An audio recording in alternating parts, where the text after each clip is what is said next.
So let's take a look at this. So this is a really, really beautiful piece, and the person who painted this said that they really wanted to push themselves as far as possible with renders. So we have a couple of issues, a number of issues. Let me just list them out as we go, and I'll discuss each of them individually. Sorry, I was using this Cintiq, so everything's on the other screen. All right. So number one, we have this dude. He looks like he just climbed a mountain, really, really tired. Oh, damn it, pen pressure's off. So he looks kind of like he's not really at the summit of anything. He looks like he's being judged. He looks like he's under some kind of judgment, but at the same time not. So he doesn't really feel intimidated by this massive titan in front of him. This lady right here. I'm going to use a not warm color so it can just pop out. Okay. So this guy here, his entire gesture is just not fitting. And she seems to be giving him a bad judgment. She seems to be saying, you know, death to you or down with you. But he doesn't seem like he's affected by any of it. He's looking like away from this character. That bothered me right off the bat. When I see a character in there, a small, minute character, nothing important really happening with him, I want him to be a representation of how I'm also gawking at this massive she-beast or harpy or whatever she is. You know, I want that all reflected in this kind of character. He's not doing much for the canvas. He could at least do that one thing. All right, then we go on to her beautiful balance of detail. The symbols are amazing, like peace and life and time and like destruction and all of that. And she seems to be like the ultimate goddess of everything. But we have a couple of issues. She has the perfect body. So ideal harpy body. I just looked at some basic references from the harpy that I saw that they designed in Game of Thrones. So that was a pretty good reference. Perfect body and pretty normal face. So we see both of these references for a harpy. And I'm just going to use harpy as an example just because of the stone-like body that you painted. So that's the only reference that I'm working with. Outside of the wings, I know a harpy has wings. But you can see something very similar between these two girls. They don't have the age signature, that line on either side of the face. When you included that line, when we include that line across cultures, we're basically saying, hey, this is ugly. Have a look at it. It's ugly. I hope it scares you. This is a kind of like a war mask or something. I'm not really sure what the Japanese use it for. I'm sorry for my ignorance, but it is a Japanese mask, and it can be used in dramas. It can be used for the villain. It can be used, I guess, you know, the happy face and the sad face, comedy and tragedy. I know the samurai faces and masks are used in war as well, and they look very similar to this, which is just a general, perfect example of the ogre face. So if you ever contested or didn't believe in the validity of that theory behind beauty, the beauty theory behind the ogre and the elf, here is a perfect example of it, an ancient example of it. Eyes very close together, wide nose, wider than the, or at least the halfway point of the eyes, a mouth that's even bigger, and the triangle is completely inverted. You can see it 3 times over. And what you've done exactly this, but on a female that's supposed to be a goddess of beauty and perfection and all of this business. And she's supposed to be the universal queen of everything, of judgment and all of this. So what I'm seeing is kind of like a, I guess like a confusing message you're sending with this character. Is she supposed to be frightening? Is she supposed to be like a beautiful body but an ugly mask or an ugly face? Is she supposed to be like dual-faced? You could have just done a dual face if you wanted to go for that. But the first thing that I get rid of is this line on either side. And this is what happens when you don't understand beauty standards, and that's why getting that 14-day challenge study out of the way is really good for all portfolios. It helps you make these kinds of choices. So just that alone has made her face feel like a lot more beautiful, but at the same time we still have that intimidating, emotionless expression that comes out of stones, like the no expression, no emotion attached to her judgment, gives her more of an intimidation factor when she has no expression at all. All right, and so you not just did that, but sorry, I have a really low res copy of this. I had to screenshot it. If you guys want me to critique your work and want me to download your files, please enable downloads on your Google Plus account settings or whatnot, enable people to download or allow people to download my images and videos, please allow that so that I could download better copies of your paintings. I'm not going to do anything with your copies, so just it'll just be easier for my paint over. Google Chat is being really weird. It's like all glitchy. It's not giving me a viewer count. It's not letting me scroll up. Sorry if I don't, if I'm not, I think the lag is also, I mean, the chat is really, really laggy, more laggy than usual. So I'm sorry if I don't respond right away. I'm going to lower the width or shrink the width of the nose. Just these alone have boosted the beauty. I'm not forcing some kind of beauty standard. I'm not saying people with laugh lines are ugly. I'm saying in art, what we see is a very, very specific role that this trench on either side of the nose, if it plays a very specific role. It's an age role, it's an ogre role, it's against the beauty, and it's a major wrinkle on half the face. It separates the face. It creates islands, the top half and the lower half. You also had a really, really strong Cupid's bow indentation, which added to that old age look. Other than that, you have downturned eyes, which looks wonderful.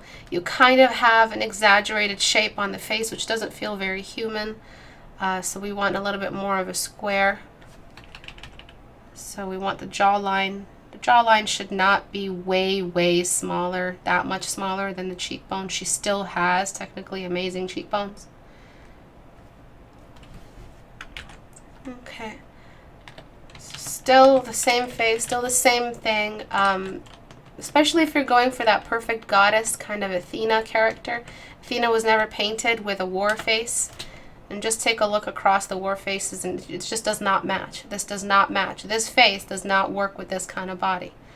As the designer, you have to make better choices. If you wanted to make that indentation happen, you have to use a thicker brush. You can't use a thin brush like that. And this is as far as you can go, and she still looks old. So imagine what you did was you went straight for the line. You went for the wide shadow version of the cheek line, as well as the line, saying that it was in fact an older person. And the whole jaw seems like she's like a puppet. I don't know if like a ventriloquist puppet.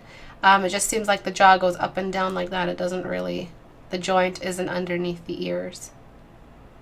Okay, that along with the texture problem of the hair. So fire doesn't do that. If it's pure fire, if her head was pure fire, one, it's dragging the attention, completely dragging the attention away from the canvas. Anything that's happening on the canvas, the fire is disrupting it, because it's a light source, and light sources demand or interrupt the focal point. Even if there's a light source in the image, we dim it for the sake of the focal point, always. We always do that. So I'm going to dim it at the tops. And it's just as simple as picking up a reference and reading the pattern, the texture pattern with the fire. So fire also has a texture, by the way. Studying fire is also considered a texture study outside of portraiture. And then you've got fabric texture studies, so figuring out the way. Fabric isn't really a texture study, it's more of a form study because it's a very thin membrane, and it's like it folds a lot, and so you do have valleys and edges and stuff. So I don't consider fabric or drapery a texture study, but rocks, hair, skin texture, fire, grass, bark, leaves, everything that's natural, everything that comes with a specific kind of topical surface or microtexture, that's considered a texture study. And you should be doing those on the side as well, on top of your 14-day challenge and on top of your form studies. The reason why we have to think like this, grayscale and just focus, is because you're dissecting the nature of the texture perfectly, to its true, not distracted by color, completely scientifically in a lab environment dissecting the texture. So you could have done a little something like this. You could have done something like this, and we notice that in fire there's not much edge work, but there is a nice little balance. So if we get rid of all the highlights here, we're left with pretty much orange and dark reddish orange. And all you really have to do is find this pattern. Maybe you thought you could combine hair and the hair texture with fire, so she does have hair, but it glows like fire. But when we confuse stuff like that, it's just not really convincing me. It feels more like you didn't know how to paint hair, you didn't know how to paint fire, and you kind of put to whatever you knew of either one and kind of made that. Didn't feel like it was a conscious, intentional choice. If she was described in a book, they would say she had a head of flames. So I would just go straight for the flames. I would go for that flamey texture. However, if we do have this flamey texture, we can still make it in the shape of hair. We can still start it with large pieces and smaller wispier pieces at the top. We can still make it behave like hair, or have the silhouette, keyword is the silhouette of hair, but not the hair texture itself. You went for the hair texture, you went for the silhouette, but you went for the red and the fire and the embers, and no, you have to go for one of them. One of them has to be the major texture, and then you invite other pieces of another texture. This here could have been used. So it was a little bit too bright at the top. It's fire, but it's not allowed to break the composition. It's demanding the attention be drawn way back, way up, and we have to be able to frame that out so all of that attention goes back down. So I dim the fire in many places, and where we can go, I'm not going to try to repaint the fire. It's going to take way too much time. But what we can do is choose just a couple of wisps. Sorry, my tablet's all crazy. Just a couple of these wispy areas here to exaggerate. So we can just choose like this one. No, it's not working. So yeah, this one right here.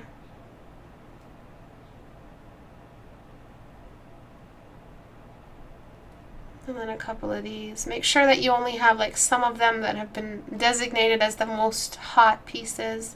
And usually the hottest part of a fire is the part that's closest to the source, and this will work like a halo as well.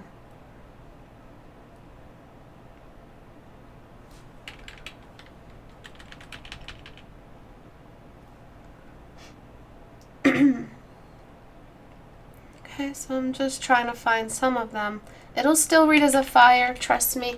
And you had more of like the hair texture than you had a real fiery glow. And what you need before anything is that fiery glow. So I'm gonna just try to do that myself. So put it on soft light. Just give it a soft glow just outside. We really can't make this glow happen unless there is darkness enough around for that glow to be visible. Just something like that.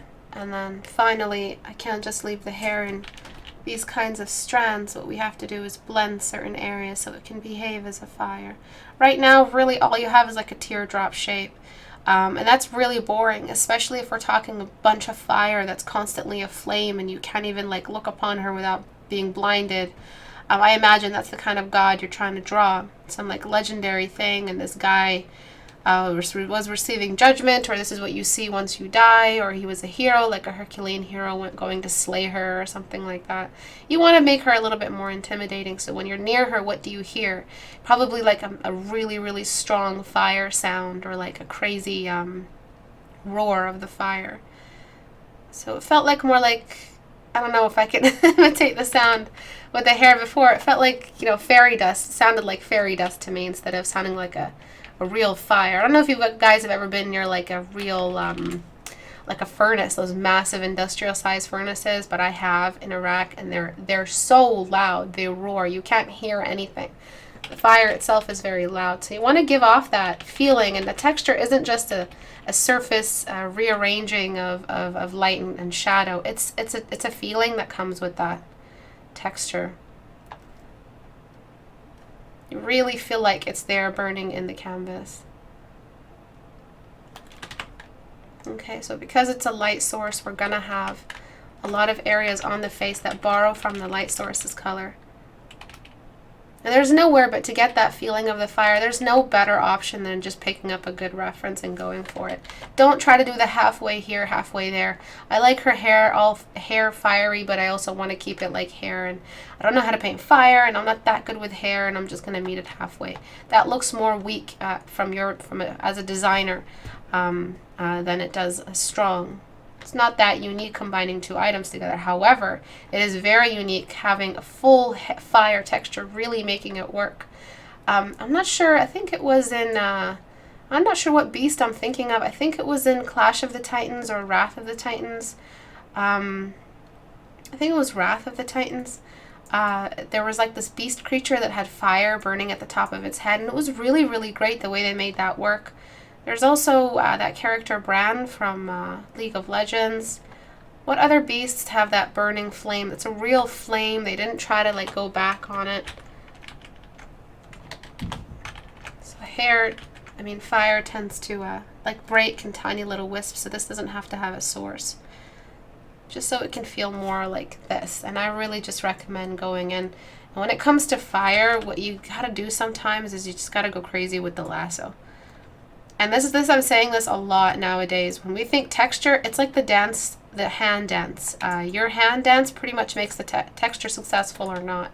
If your hand moves in the way that fire does, you most likely will have a really, really interesting texture result. So it's not just in memorizing how fire values climb, it's in being able to climb that yourself, to be able to do that dance yourself and arrange the fire pieces just like that. So this is what I mean when I say a texture provides more than just like an accurate scientific depiction of it. It comes with an attitude.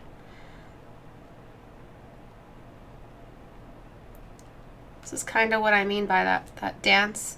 My hand kind of moved in the way I imagine a fire to move. And the silhouette is so, so important for a fire. The silhouette really decides, makes or breaks the texture. Write that back to me. A silhouette makes or breaks the texture, so it's not just about what's inside the borders or the outlines, it's about what the outline shape is, essentially. And that would make it more like fire. I'm going to get rid of that glow. It's too symmetrical. See, I'm always going for the symmetrical. And another thing about textures is sometimes they're symmetrical, sometimes they're not. Most of the time it's just a natural occurrence like rock or grass or foliage or something like that, which is a very random thing. It just happens randomly. Disperses randomly. It's got little tongues randomly. So you really want to make it feel like fire, and that will add to her general demeanor. Avoid the urge to make things symmetrical. Don't be like me. See, I'm layering it. I'm thinking like fire, really. It's a very bad job. I'm sorry, and I lost that halo of that glow. But I'll get it back.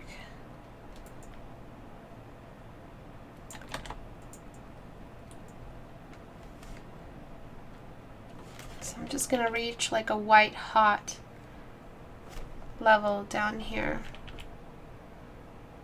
Just on the sources, and it's good because it'll accent the focal point. Anywhere where we have no man's land is in high contrast and crazy levels is either on a light source or high contrast on the focal point. And what we do with every light source is we borrow from the light source's color and we apply it to anything nearby. So we grab that exact yellow. So it can actually look like the source of the light is the fire itself. That's what's casting that massive shadow. The shoulder here is not painted radially, so that's a slight giveaway that you need to do some more radial shading. A lot of instances where you could have had radial shading on the arms here. Using a basic cylindrical pattern, you kind of shade from edge to edge in gradients. It's a bit of a weak sign.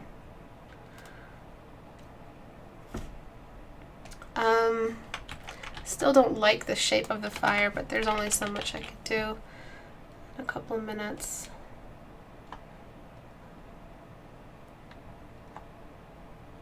Don't want it to be too symmetrical or too sharp either, so I'm just going to blur away at it. Shouldn't be taking up that much space or importance. And again, if that's the light source of the main light source of the image, that light source color will be on anything that light touches. So I'm grabbing this exact yellow and painting it on anything nearby. A light gives off its light as well as its color identity on any object it's illuminating. Okay, so it's not just about making things brighter if the light is looking at them. Okay, so this is glowing. This is like a minor little glow. It's kind of like a minor little light source. So you could be trying to give that a little bit more of a glow. Okay, it will kind of help make this not demand so much attention. But again, it goes back to the focal point. So how do we make him a little bit less bored? So what I would do is just erase these. I'll look over at the questions in a second. You can ask your questions now. Make sure to write at Istebrak or else I won't find the questions. Okay, so we start off with his head that's looking up at her, and then his neck, and then something a little bit more like that.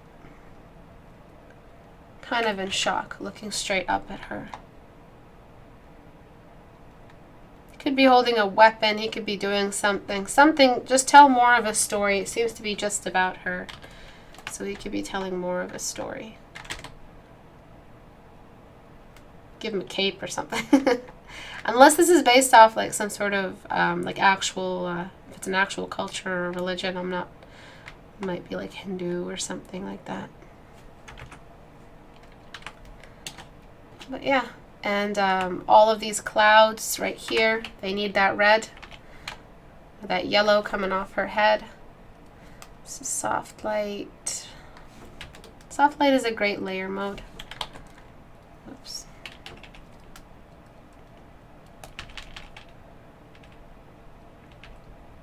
We have to use that exact color. So nothing in the painting was unified. She felt like she was on another painting, and he just had this painting beside this one. And this is how we unify paintings. The light source unifies everything. It blankets over everything. So getting this yellow and just applying it to all things really, really helps. You kind of gave the pashmina or whatever it is, her veil, a little bit too much purple. The light environment is warm. And so purple going through a warm filter, we're basically losing all of the blue in the formula of purple because that orange is going to cancel it out. What's left after all the blue is taken out of the purple is a red.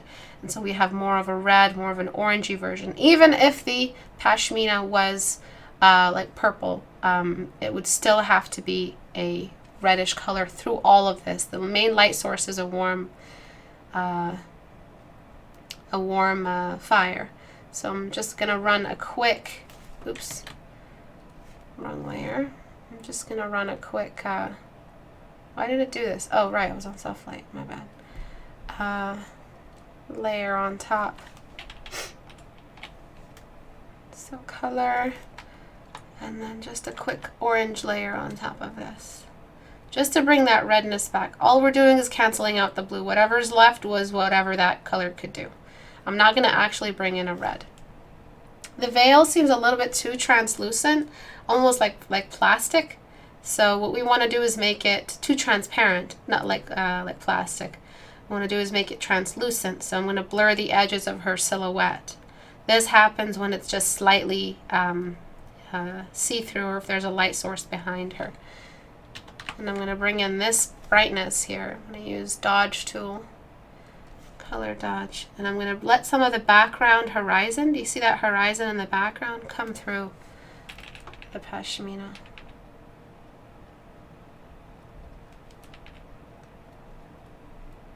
I really don't like the word pashmina. Every time I say it, I just want to feel like washing out my mouth. I hate that word so much. Okay, so that background is a little bit more of a light source, and then before, after, before, after. I really want you to focus on the yellows that I brought on the ground here. This was an unusual purple. This was just a pure orange. Even just its general behavior was like you painted on a separate day and with a separate attitude. It didn't feel like it belonged to the painting. What we're always trying to do is unify the light environment and blanket everything under the same universe, under the same light source. And now the light is demanding less of my attention all the way at the edge of the canvas. White has no business at the edge of the canvas. If you're trying to paint an illustration, white has no business up there. Yeah, the fire you painted was a little orange. If you want to shift it to a more orangey version, my version is just really messy. It's just a set representation. But if you wanted to paint a more orangey fire, you have to adjust everything. You don't just go in and adjust the fire, the main light source, and have nothing else react.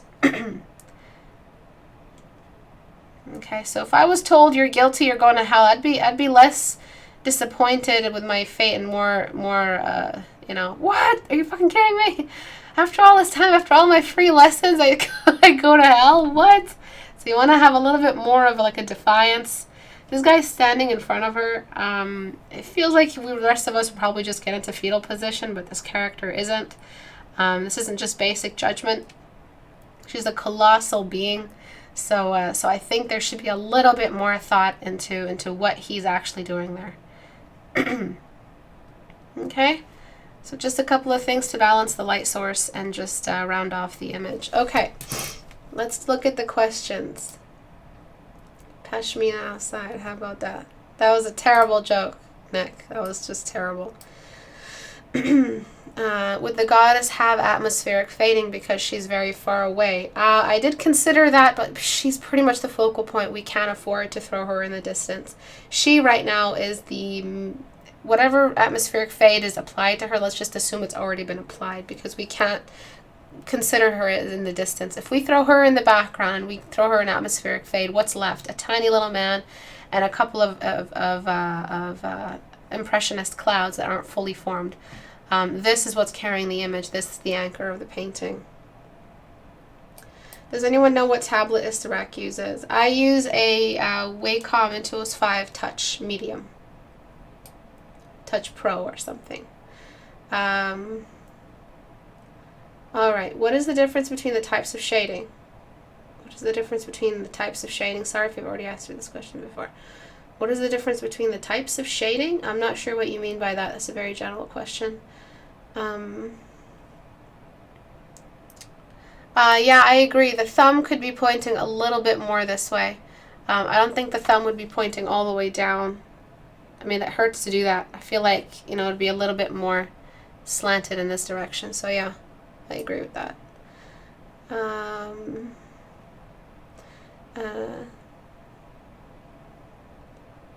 don't know what these questions are. I don't even know if these are questions. Sorry to bother, but I think I got kicked banned from the Discord server without any reason. Might have been a mistake, not sure. If you were that guy yelling, I destroy pussy, yeah, I got rid of you because of that. Mr. Rex just called me ugly. No, I did not. Don't allow downloads. It's a trap. Mr. Rex will steal your masterpiece and sell them. I'm going to sell them on New York Boulevard Tourist Road. Our demons.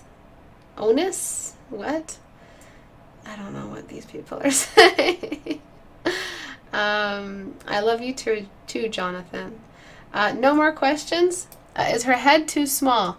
I wouldn't worry about her head. I've seen heads this small in bodies like that. Sometimes there's like a leeway before it gets too small or before it gets too big. I wouldn't make her head any bigger. We're looking like a lot of these, and we're getting away with a lot of stuff because it's a she-beast, it's a creature, and you're not focused on that if you're focused on her. Besides, if we made her head a little bigger, well, I wouldn't make the fire bigger, but the fire's kind of taking care of any stunted shape for the head size. I think they were wondering if there were types of shading other than radially. Yes. So there's radial shading used for, well, no, there's radial shading used for, let's look at this piece right here, for spherical, cylindrical objects that have no edge, meaning they're not a square. So this shading right here, we can see a gradient traveling from here to here. But it's generally a a gradient from here to here, and then we have a cast shadow. So no, there aren't any types of shading other than gradient side to side, edge to edge, no gradient, just a basic shape, or radial. You only have those three. You either have a flat plateau that has no gradation, you have a flat plateau that has gradation, or you have the gradation that is not a gradation, it's a result of radial shading. So if I say gradients are allowed on spherical objects, everyone's going to go and start using left to right or right to left, up and down, but really, really flat, dark to light gradient shadows. But it's not like that when it comes to spheres. I always want to make sure that that distinction is there. So there's a very specific question. I've never had that question before. Different types of shading. Do some form studies and have a little bit of an experience with them. Get some ground field experience with them. But you'll find that you either have a flat shade, a gradial shade, or a radial shade. Do you use the buttons jog wheel on that tablet or just keyboard? I use a keyboard. I wish this garbage tablet, which I hate, didn't have these buttons. These buttons are useless. They're not friendly. They're at the palm. If I'm trying to use like my palm or my forearm, always like engages those buttons, turns them on, or enables some shit touch crap, and I end up closing. This happened a lot. I end up closing my canvas somehow, and I lost work because of this stupid touch thing that happens on the Intuos 5 Touch Pro whatever. Just get the Intuos, the Bamboo, the advanced version of the final form of the Bamboo is what I'm getting next. This tablet I'm getting is dying. If I get any tablet, it's a button-free Wacom. If I go Wacom at all, I am sick to death. I am sick to death of their drivers. Every time there's a problem, every time.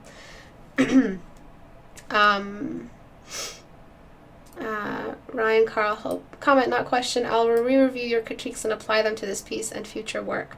I hope your health improves. Thank you, Ryan. I'm happy that if you do decide to take on these corrections, they're really just more of a physics than a stylization. They will not change your painting, but if you do take them, thank you for considering.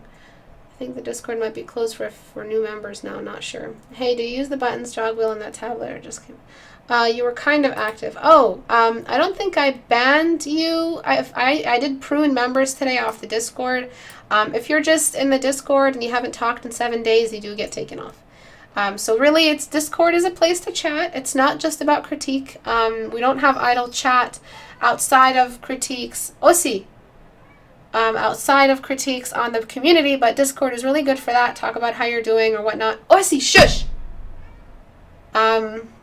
But if you're not talking at all, like if you're not providing any feedback or anything, you're just in the Discord, I'd rather not have just idle members like that. I want to keep the Discord as active as possible, full of people that know each other. Sorry, my cat's in heat. She's not going to shut up. What are the different kinds of light affecting a figure and what makes them different? This is the beginner question, Eve. This is the question that ends all questions. It's the questions that we're still answering today, and it's a question that will haunt you for the rest of your life. What is lighting and how does it affect a figure? It's like saying, where did we come from and why are we here? It is a major question to ask. So what I recommend doing is going through my channel. There is a how-to lighting video. If that question is still on your mind, what's lighting and how do I make it happen? You need to be looking at some of the crash course kind of lessons that I give. Other channels also teach in a very different way than me, which is really good because you get different perspectives and explanations and attitudes about the lesson and the topic, so it might open your mind up even further. But yeah, that's one of the 101 first classes you take in your degree kind of questions. What is the best way to go about painting clouds? Don't treat them as fluffy clouds. Don't bring in the fluffy texture right away. Treat them as radial spheres, like bodies of gas, before you treat them as a solid or before you treat them with a texture. When you want to paint a cloud, paint where the cast shadows are, where the core shadows are, and where the highlights are, and where the edges are, and if there's any overlapping. Once you're done with that, only then can you start bringing in texture. You cannot bring in the texture of a cloud and think that that's all it's going to be. Dark to light gradations all around, dark on the edges and light on the inside. It's going to look like a very, very flat cloud in a children's book novel. Any more questions? I'm going to heaven. Thank you, Carl. I hope. I hope. Maybe I should keep saving all of the paint overs and put them in the file and put it on a USB and take it to my grave. On the day of judgment, just look through my grave. That sounds very morbid. And then just ask God to just load the USB, and he'll see like 4 gigabytes, 4 whole gigabytes of paint overs for free. I'm definitely going to heaven that way. Okay. My name is Rita, and I'm a graphic designer. I'm kind of lost and want to learn everything. What should I do to start digital painting, and where should I start from? Really big question. Work in grayscale for a long time. Don't bring in color or detail. Keep your brush large. Zoom out. And start studying in grayscale all the basics. So expose yourself to forms, different shapes, different geometries, find the geometric anatomy of everything, deconstruct the face, no longer see it as a symbol, but start seeing it as a building. So look for low poly head busts to study, and lighting, learn the basics of lighting, the basics of composition, the basics of beauty between male and female. These are all the basics. I go through all of these whether or not you're advanced in my private classes, because these fundamentals, though they are basic, they are not simple, and they haunt you later on. So the best thing you can do right now, you're early, you're better, you have a better chance at this than any of us. If you're a beginner, you're in a great place right now to make sure that you have no loose ends, you have no undeveloped skill points, or skills or something like that. You won't have any bad habits. You can get rid of the bad habits really, really early. Replace the line, discover the edge. I talk a lot about the edge. I'm not always trying to plug my channel every time someone says where to start, but I cover a lot of the basics with every class. It's not just one video where I do that. But yeah, just like the other question asked, try to expose yourself to more than one teaching style. It'll be really good to open up your mind and help you remember stuff better. And take notes. Take actual class notes. Like you did in science class. Take actual notes. This stuff will help you remember. You'll hear you'll see the note in your mind. You'll realize, oh, that's what that was about. And remember that it's not just about the notes. You have to have field experience. You have to do the studies yourself by hand. Get mileage in there. You have a lot of bad drawings, and you just got to get them out of the way. So do as much as you can. Yeah. That shameless self-promotion. I was looking for one more question. What's wrong with Google? What's with this? Sorry, Istebrak, I've been observing the chat at Discord but didn't write anything. Is there a chance for second chance? For you, Rosalinda, always. Just message me. If you do have me, just message me. I'll give out the Discord now or at the end of this class. I don't want it to be so exclusive, but I like to use my face in my Discord image, and I don't want to have people creeping up and taking my picture and uploading it on their Facebook, which did happen to me. The one time I decided to, not one time, one of the few times I decided to show my face, some guy goes and does some weird shit with my face, and I did not appreciate that. Like I fully threatened him with a lawsuit, and I was ready to follow up. Like, that's just disgusting, and it really weirded me out. So I've been really cautious. If I get to know you and trust you, then I start using my picture again. It's not because I'm some sort of super coveted awesome thing, but go to Google. You'll find that my face is like the second most searched out of my name. So you write Istebrak, and then you see Istebrak face, which is weirding me out a lot. I guess I understand it at the end of the day. We're social creatures, and we want to see everyone's faces when we talk to them, but I've been on video chat with people on Discord. I'm not that hard to get. I trust me. I don't want to hide my face. But there's like a million reasons why I do. Okay, so let's continue on to the next paintings. Oh, Discord is noisy. Friends, pending. Okay, so if I did kick you out, if the pruning kicked you out, I didn't kick you out by myself. Well, I did, but the pruning did it. If you hadn't talked for a week, I just feel like there's creepers. But if you do talk and you just went on a break and I know you and the pruning kicked you out, just message me and I'll put you back in. The only reason why I do the pruning is for those people who I don't know, who I've never even introduced myself to or haven't introduced themselves in the Discord. Those are the kinds of people that, why did you join it at all? Kind of question. Okay, So if I do know you and the pruning kicks you out and you were just gone for a week, I'll try to do the pruning a little less this time around. But yeah, just message me and you'll get back in. Okay, so the light environment in this painting is really confusing me. We've got the environment telling us it's outdoor and it's a spooky forest environment, instant blue. And so what we have is a desire to do this. All right, so let's have a look. We get rid of all of that purple. And I have a feeling you laid that purple in there because of the red on the floor. But that red on the floor is not a light environment. It's not the sky, it's not the air, it's not the clouds, it's not any of that stuff carrying that color in it. And yes, I said carrying. So when we say a light environment decides all the colors, we're saying that in the air, there's like this the amount of light visible, the kinds of textures we're dealing with, if it's a blue greenness in the shadows of the forest, all of these things, the blue sky outside, fog, it could be the lack of green, it could be winter time. All of these things get rid of color and replace it with like a simple blue. So what we're doing is we're rushing this blue using a color layer on top of all of these units.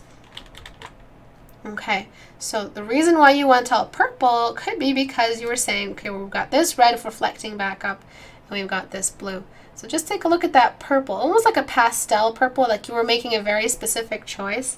Very, very fabulous purple that you were using on the night. What you have to do is find, all right, since there is going to be a massive like bed of redness or red soil, or it could be blood or whatever the narrative informs, we got to go back and find all the areas of reflectivity and just reflect some red. That's it. You don't have to change the color of the object. We just have to look for all these instances where that red really, really sits. And you don't have a lot of them. A lot of the reflective pieces point back up. So we have very, very little chance here to show off that red. That blue.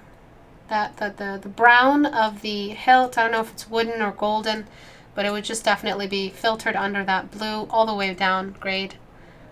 Okay, anywhere where we have these excess colors. So all we have to do to unify the environment reflected off of this surface still belongs to the sky and the sun and the clouds and the forest.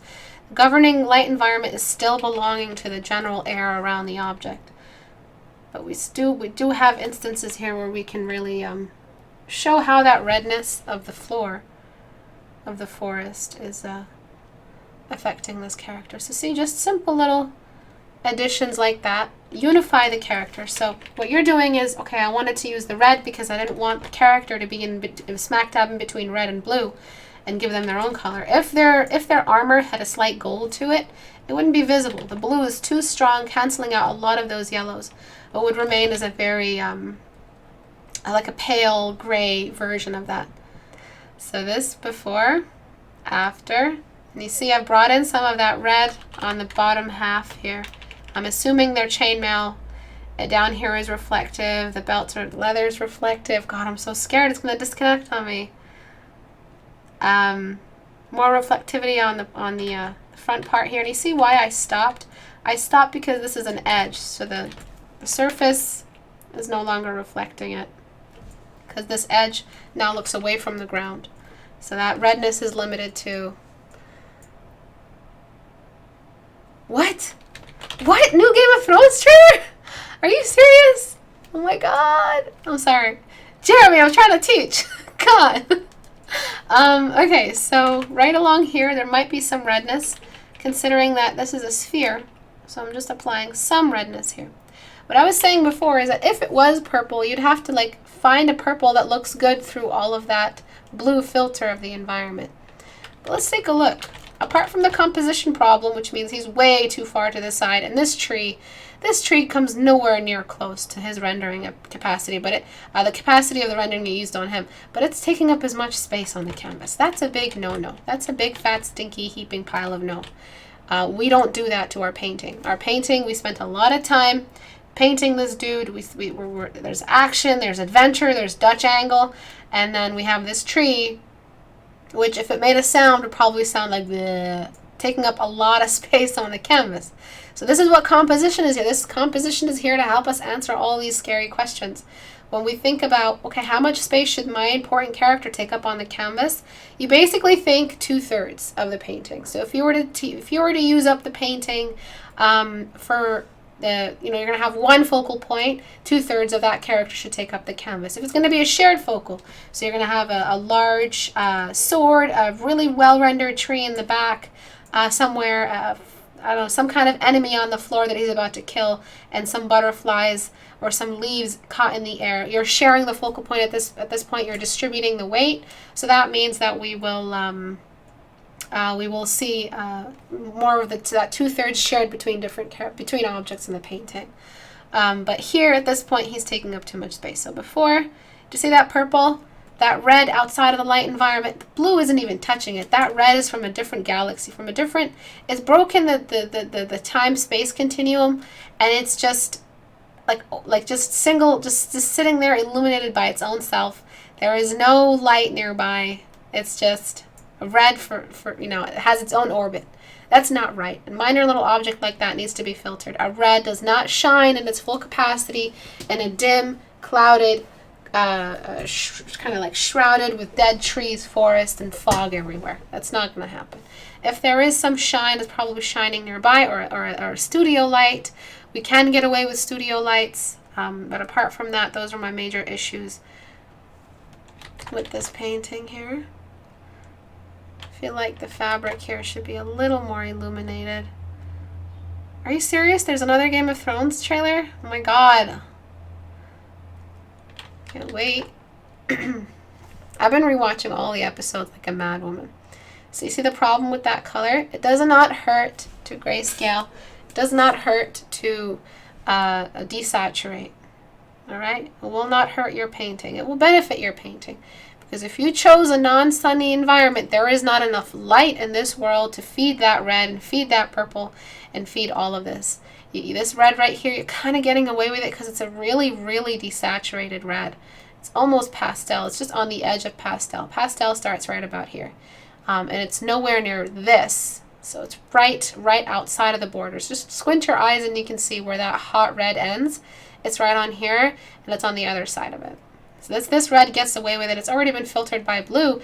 And just take a look where this red sits. It sits all the way up here. It does not sit in the warms. It's not an orange red. It's a cool red. It's on the cool side of the canvas. I mean, of the spectrum. So it's already been filtered by the blue. And just take a look out here, blue. Out here, blue. You did an amazing job choosing that color. So if you want a roll for that red, just use it to reflect up as a secondary light source on the object, and that's all you need. That's it. Everything else was top notch. Why use color when you've already done so much with your edge work and your detailing? Look at that beautiful form on the helmet. You did an amazing job with your cast shadows. The sword looks marvelous. I wouldn't change the purple on it at all. I'm just going to leave it there. It looks so magical. But I would not confuse all of this with some extra purples here and there that don't even matter at the end of the day.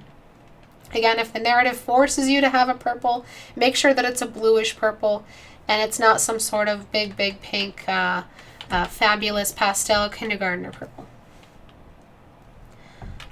Deselect. Any questions regarding this painting? Make sure you write at Istebrak. What about the hair texture? Yes, the hair texture was a little bit troubled. It looked like just a big mass of like fur. It didn't really read as a texture. So what you want to do is, again, research a texture. You have to, this goes back to that texture lecture I gave earlier.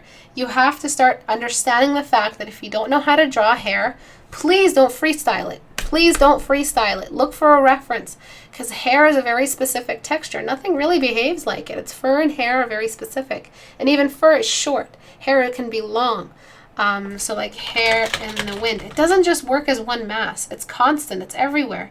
It billows. It kind of separates. You have pieces stuck together with oils, and you have pieces that are more flyaway.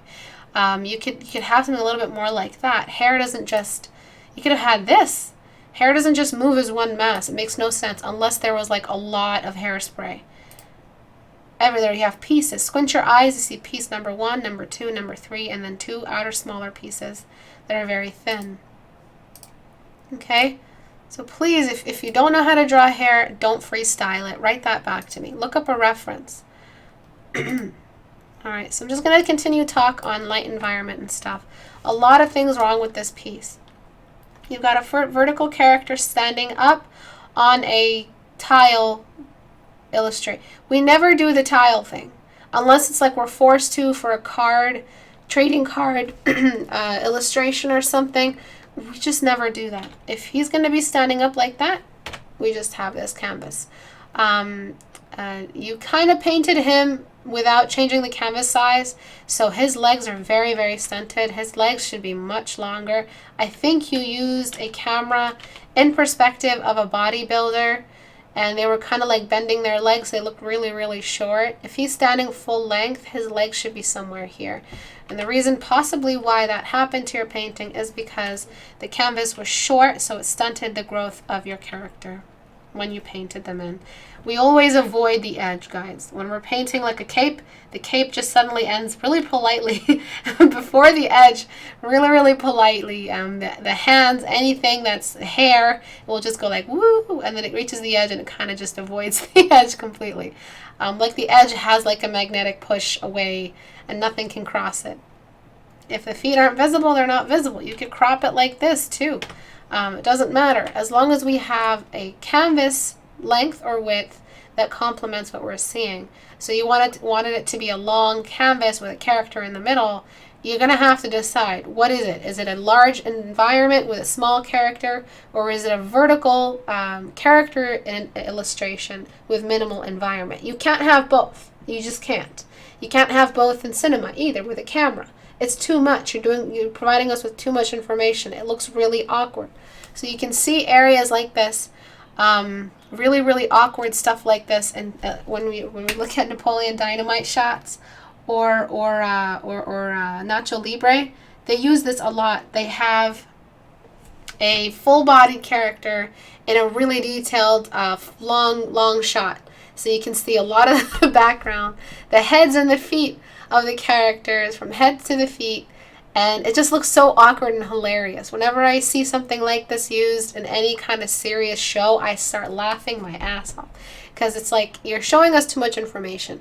It's too much information. A fully dressed up background and a long canvas, wide canvas, can't be shared with a fully dressed up character that's demanding all the focal attention. It becomes very funny, like a stage.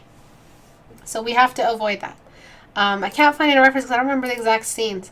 That, along with the light environment, he's blue, but he's in a red kind of setup, and then he's got this yellow tattoo. You just got a lot of stuff wrong here. He's kind of, if he's glowing like a Dr. Manhattan kind of blue, then you have to have that glow surrounding him if he's a light source, and you have to start using some no man's land values like whites and blacks, mostly whites. But yeah, those are my thoughts on this painting. Okay. All right, so let's do some drawing. Let's do some maps. Let me see if anyone had a question. Shoulder to mountain is the awkward tangent, right, Jeremy? It's Jeremy. I'm Jeremy, right? Yes. See this end, like right there at the edge. That's a tangent. It's either you cover the mountain or he's significantly away from that edge. Ask me, not Jeremy. I'm the teacher. I'm the captain. I'm joking. All right, let me see any questions. Okay. No freestyle hair. Look for a reference. Is the pose okay? Thank you so much for taking my time. What about the ambient light? When should the environment affect? Damn it. It's not letting me see your questions. What about ambient light? When should the environment itself affect the value of the shadows? If there's enough light, if there's strong light, ambient light is still the child of the parent light, which is the universal light source. If it's strong enough, then the bounce was so strong, it bounced through and on the shadows, diffusing them. This wouldn't be a situation, that sword scene with the knight wouldn't be a situation where ambient light happens. It was too dim, it was too stormy. You get to have those deep shadows. Oh, did he? Okay. So tiles never? No, never. Unless for some reason you're using them as a print, or they will be used as actual tiles, or you're using them for some sort of graphics design, website design asset. You just don't, for illustration purposes, you never do the tile. You go for either horizontal or vertical, and just stick to that basics. Trust me, it'll clean up your portfolio. Please stick to that. It's very common basics. Stick to them. Like if they're going to be used as a bookmark or something, like some sort of graphic design thing, then you're allowed to use a tile. But even then, it's a weird little crop, and please don't try to put an illustration in a tile for a bookmark. You either crop it or you don't. Okay, so speaking of tangents, there's a small little tangent here, and this is what I mean when we avoid edges. We have this little line here, and we basically cut up the canvas. It looks like a scene from a comic book. She's like fighting over here, blah blah blah, and there's like a speech bubble, and then he's got a speech bubble as well, and it looks like a tiny, and then you've got a little triangle here of someone's masaka eyes. Okay, it feels like that's what's happening. If this was, just look how awesome that looks. This really would be a really cool layout for a comic book, because you've got this really extreme edge. But it wasn't a comic book. It was a full illustration. So her silhouette, I don't even know if I can like select it. Her whole silhouette needs to be in front. Damn it, Mr. Back. Of that, it's right smack dab in the middle of the canvas. Okay? And the reason why we do that is because she is the focal point, whether or not this really funny looking robot is doing whatever it's doing or not. She still has to be at the center of the canvas. Okay, so I'm just trying to show you real quick, demonstrate that. Okay, come on, Cora, let's go on an adventure. Whoops, select inverse. Okay, so if she was right over here, damn, look at that. Now that's nice placement. She's hiding the face of the other Cora. That's a pretty good lassoing, if I do say so myself. Okay, so I'm just trying to get that fire-bending fart. Just move over a little bit, thank you.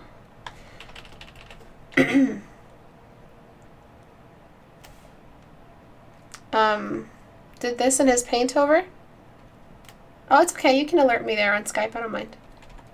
So he did do this. Okay. I don't read the paint overs that much on, or I don't look at the critiques that much on the community wall. But yeah.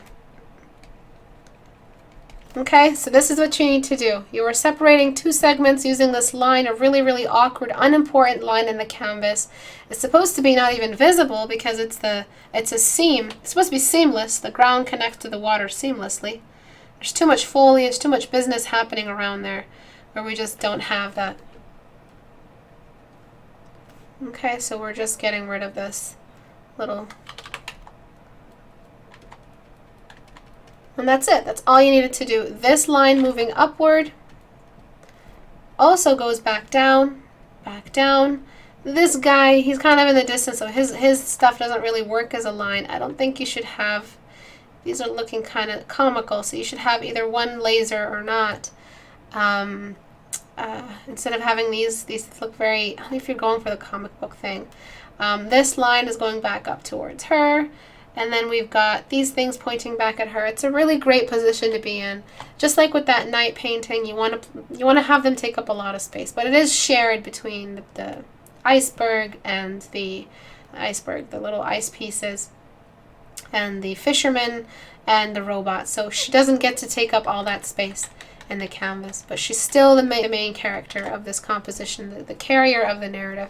So she has to be in the middle of the canvas, just like that. When we do this, it looks like a great piece, but there was just that one thing that was sticking out like a sore thumb before.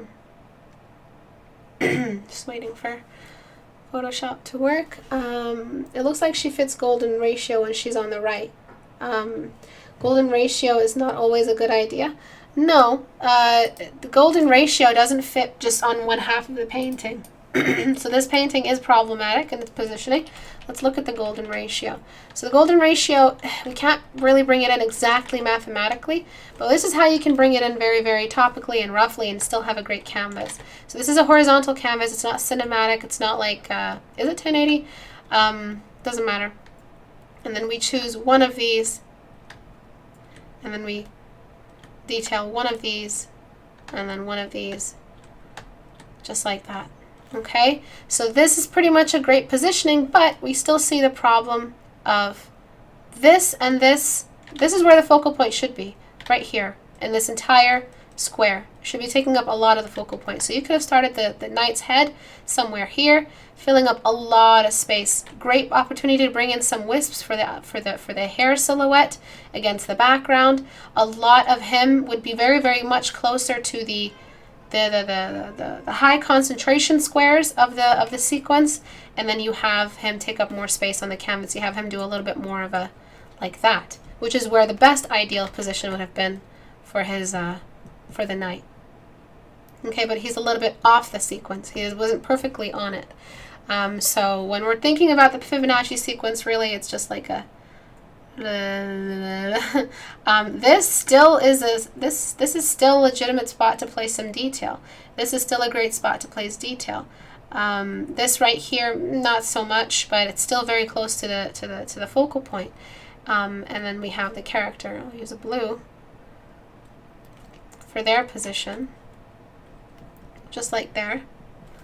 And the sword would be just around here, I guess. Just more there. And then so we have less of a, more of a need to detail this tree, because now he's touching the tree or near the tree. So these edges of the tree, these branches of the tree get to be a little bit more detailed. So the canvas looks a little less separated. We have less of a rift between this part that makes that funny noise from before and this super, super detailed half. Now we've used this character to kind of introduce detail on all corners. Okay. So that's really what it's about. You can find it on any canvas. Even on a tile you can find it, but still it wouldn't be recommended on a tile because it's a wide or vertical. It can be used vertically or horizontally. But really what the Fibonacci sequence is all about. Another light environment problem, but he looks very, very sweet. He looks very happy. He looks like the comedy, not the tragedy face. You might be going for that. You might want him to look like the flower with the serpent behind it. Oh, that's a quote from Shakespeare. Be the flower. I have to look it up now. Flower. Macbeth. Alright, so I'm pretty sure you're going, look like the innocent flower, but be the serpent under it. Yeah. So you're probably going for that. I'm sorry, I had to memorize that. What I recommend is we go a little bit more Shako. We bring in that part of the tragedy face. A simple thing like this would bring in that villainous attitude. Even in a movie, it's very easy to spot the villain. It's just how the actor acts, tropes pre-made and acting that make the villain very, very easy to spot. If you have training in this department, if you're just a plebeian, you most likely will not notice who the villain is. But most of the time, designers, writers can catch the villain right away as they're introduced. So easy to see who the villain is. They just have a very skeletal face. They've got a very, very distinct kind of attitude. And so he looks a little bit more scary. If he's smiling and he's happy under the mask and he's like, hey buddy, hey friend, let's play. His mask isn't, and that's what's giving off and continuing the narrative. This feels like it's a slide. It's more of a slope. The ground should end somewhere around here, the alley. It's too much, too high. It felt like it was a slope. It wasn't really ending where it was supposed to. That said, the ground also should be tilted. A little bit more like that. Oops.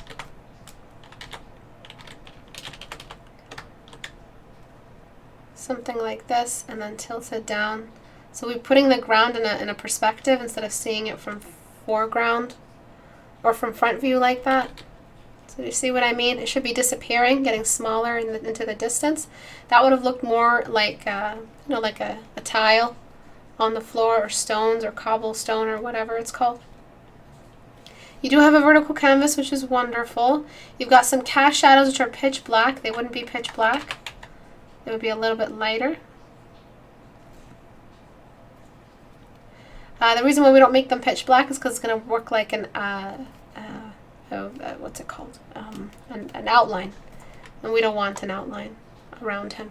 We make it dark, but not so dark that we no longer see anything, not even the form, not even like minor little trenches. Aussie! No! Hey! Hey! She's like, what? Shut up. Do your class. Okay. What else? The colors are all wrong. If the light source is warm, we talked about this just now as well. If the light source is all warm, it'll change the way these colors behave. Purple will be more blue. Green will be more blue. No, green will be more yellow. Purple will be more red, sorry. Red will be just fine. Green would be more yellow. You have more of a yellow-green. The yellow in the atmosphere cancels out the blue in the green. So you have to go through all of these colors and make them go through the layer of the light environment's color, which is right now orange. You do have a clash here in the background, which is good. As for positioning, I would make him take up less space on the canvas. I would probably place him right over, oops, right over here. Just like that. Okay, he was just a little bit too high on the canvas. Yep. So correct the colors. The ground really shouldn't be, I mean, I feel like there's another alley here, and that alley is casting a shadow. I mean, another wall for the alley, and that's just casting a shadow. So instead of having us have like all this brightness, I don't know if you did that before, in your before, but I would just do that. I wouldn't let the ground, this half of the canvas, get so light anyway. It was pretty light starting out. You might have had it, I'm not sure. And I would just correct these colors. So I'm going to try to do it really roughly, using a color layer. Cancel out that. Trust me, it's going to still read as green and red, but it's going to be a more warm version of that green and red. That purple would be more red. Just like that. All of the shadows you should make a little bit more cool. And this right here, this little doohickey, would be half in shadow. Alright. So before, after. And yeah, I don't think you had a shadow. And the blue in the background, I would make that just a little bit more accented. So I would saturate that blue in the background. And then I would go over specific areas of the character that have, you know, like important sections of the character. So this red, which was a purple, so I'd probably saturate it just a little bit more. These areas where the light does reach, so it saturates certain sections. The mask, parts of his face, we can just saturate those pieces. But remember, the light environment always comes first. Always, always, always. Because the light comes first. Again, you have to go through every color, like I said. I tried to do a really quick version of it, but you do have to go back and make it as purple as you can without it being purple, without being blue-purple. So you have to find a purple equivalent. It could be just as easy as doing this. Could be. Just like that. So that's a more of a purple that allows the orange light environment, the purple that the orange light environment allows through. But it's not going to be this super purple. This kind of purple is visible, and this kind of green is visible under sunlight. You see these kind of purples on, like, you know, under the sun on the beach. Okay, so that's it for today. This is a little bit outside of what we're talking about, outside of the topic. So I'll take care of this one next time if I get to it. But that's it for today. I'm so sorry about the disconnect. the internet problems. Does his far away arm look awkward in its positioning? There were a couple of issues with the gesture, but mostly for now, to save the painting, you probably don't want to repaint the guy completely. You just want to focus on the light environment issues for now. There's too much stuff to cover if I have to talk about gesture as well. Knowing when the ground ends, do you have a way to study that effectively? It's really just about finding like the horizon line. The horizon line of someone standing and it's a ground and we see more of the sky. If we're a small object, a worm on a table sees more of the room than it does see of the table because it's just so low on the ground. A bird flying would see more of the table than it would see of the surrounding room because its back is against the ceiling. So we would see more of the ground if we were in the air, Penyu, and we would see more of the sky if we were on the ground. That's it. That's all that perspective has to teach us with the horizon line. Hey friend, you want to buy some balloons? He needs a big toothy smile. Yeah, he needs something like a little bit more intimidating. But you can start with the frown and the mask, like the masks we looked at earlier. Like these.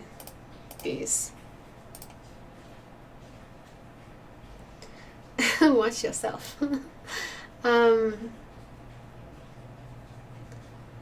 Okay. How do you place the tree without disturbance?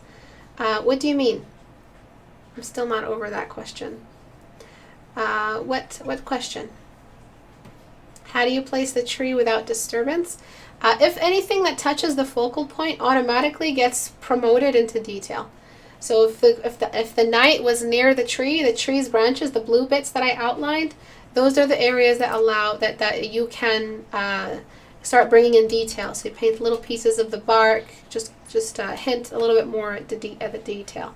But you can't paint the furthest branch that is nowhere near connected to the object, the focal point, with high levels of detail, especially if it's on the edge of the canvas. Just use a smaller brush. If you've used a size 2 and a size 5 brush, you went that low on the focal point, you should be using a size 15 and a size 25 for anything that isn't focal point, but near, and a size 50 to 100 width brush for anything that is on the edge of the canvas. Those are big differences in brush sizes. Just answering some questions. Could you study the horizon line in a form study? Yes, you absolutely can. I've done a lot of stuff with students in private practice where I assign them a landscape form study and I make them choose the horizon line. What is the perspective grid? It's like longitude and latitude lines on the surface of the object that show you contortion or like the shapes and the disappearance of the far side of a sphere or something like that. But that's it for today. Thank you everyone for joining. If you wanted to join our class, if you're on YouTube and you want to join the community, just go to istebrak.com and go to the Google Plus icon up here and join. Please make sure you follow the rules. If you post a I'm going to just say it out there. This is not why I removed those paintings. But if you use Kardashians as references, I'm going to instantly block and delete. There are other models out there in the world, actual models, not just hobbits and pieces of fat floating around using up too much oxygen. But if you use anything related to the Kardashians as a reference in your art, I'm just going to delete it, upload it somewhere else. I'm serious. I just don't want to see their fucking faces anywhere else in my life. Apart from that, the person who did use the Kardashian actually posted a single sketch, so that's why they were removed. It wasn't removed because of a Kardashian in there. Like, I can't even say their disgusting name. I feel like spitting every time I say it. But that leaves a bad taste in your mouth. But please don't post single sketches, especially unfinished sketches, especially really, really badly scanned sketches, which are really impossible to see. So right when you scan them, you most likely will scan with really low contrast. Go to the filters or go to the image correction on Photoshop and just apply some basic contrast correction so we can see the sketch. But make sure you're not uploading sketches one by one. You're actually posting your entire recent sketch of the body of work in the last week so we can take a look at your general issues. The wall would be very, very, very populated with sketches if we don't have this way of making sure that there is no high traffic, and that everyone's images can be seen equally. What do you guys say? You the bees. Thank you, Adam. But yeah, goodbye, everyone.